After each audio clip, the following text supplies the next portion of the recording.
Salmon. It's on menus everywhere. It's probably in your kitchen right now. It just feels like a simple, healthy choice, doesn't it? But, the story of how that salmon actually gets to your plate, well, it's way more complicated than you'd think. So let's get into it and uncover the real story behind our favorite fish. Seriously, think about the last time you had salmon. Do you have any idea where it came from, like its origin story? Was it swimming up some wild, rushing river? Or was it something else? It's such a basic question, right? But the answer tells you so much about a huge shift in how we get our food. And this, right here, this is the heart of the whole issue. On one side, we absolutely love salmon. We can't get enough of it. But on the other, wild salmon populations are really struggling, mostly from decades of overfishing. We basically want to eat way more salmon than the oceans can give us. I mean, global demand has nearly tripled in just the last 20 years. So this imbalance created a huge problem that needed a solution. So the industry came up with what seemed like a pretty brilliant solution: fish farming. The idea was simple, really. If we can't catch enough fish in the wild, hey, let's just grow it ourselves. This was supposed to satisfy our cravings for salmon and give those wild populations a much-needed break. And that's exactly where we are today. Over 70%, think about that, more than 2/3 of all the salmon we eat globally doesn't come from a river. It comes from these massive aquaculture farms. Countries like Norway are producing over 1.3 million tons of it every single year. It's a huge operation. So the logic, when you lay it all out, seems pretty solid, right? Farming takes the pressure off wild fish, it keeps salmon on our plates and at a price we can afford, and yeah, it's become the main way we get our salmon. On the surface, it really looks like a perfect win-win. But you know how it goes. Sometimes the solution to one problem ends up creating a whole new set of its own. And in this case, the new problems are a lot harder to see, mainly because they're happening almost completely out of sight. And that's the phrase you hear again and again from critics. Everything happens underwater.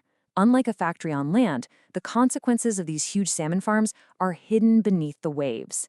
That makes it incredibly hard for us, the people buying the salmon, to have any idea what's really going on. Okay, so let's break down what's happening. A lot of these farms use what are called open net cages, and it's pretty much what it sounds like. There's no real barrier between the farm and the ocean. So all the fish waste, the leftover food, any chemicals they use, it all just flows straight into the surrounding water. And when you crowd that many fish together, parasites like sea lice can just spread like wildfire.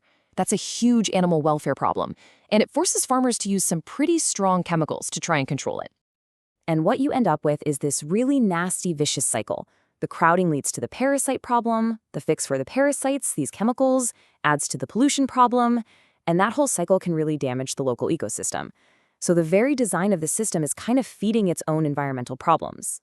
So with all of this criticism bubbling to the surface, the conversation has started to change. The question isn't really if we should farm salmon anymore. It's how.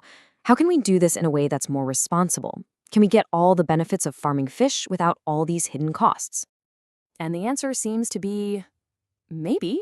Yeah, it seems possible. There are farms out there that are genuinely trying to do a better job by following stricter standards designed to reduce their impact on the environment. So let's take a look at what better actually looks like.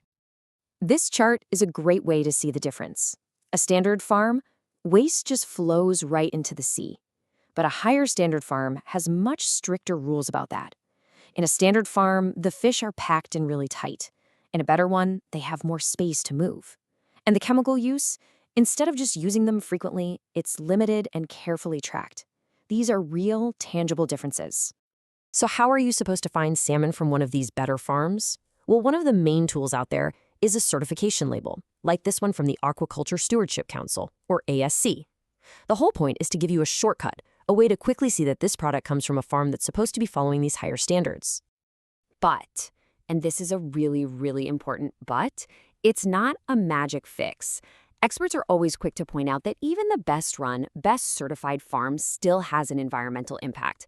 A label like this means better, for sure, but it doesn't mean perfect, and it definitely doesn't mean zero harm. It's a step in the right direction, not the finish line.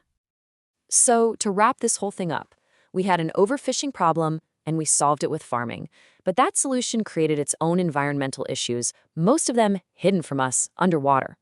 Now we're seeing better, more responsible options pop up, but even those aren't a perfect fix. And I think what this all shows us is a bigger truth, that the real cost of our food is so often kept out of sight. And that really leaves us with a tough question, doesn't it? When the solution to a problem just creates a new one, how do you even define what a good choice is anymore? It's definitely something to think about next time you're looking at that beautiful pink fillet at the grocery store.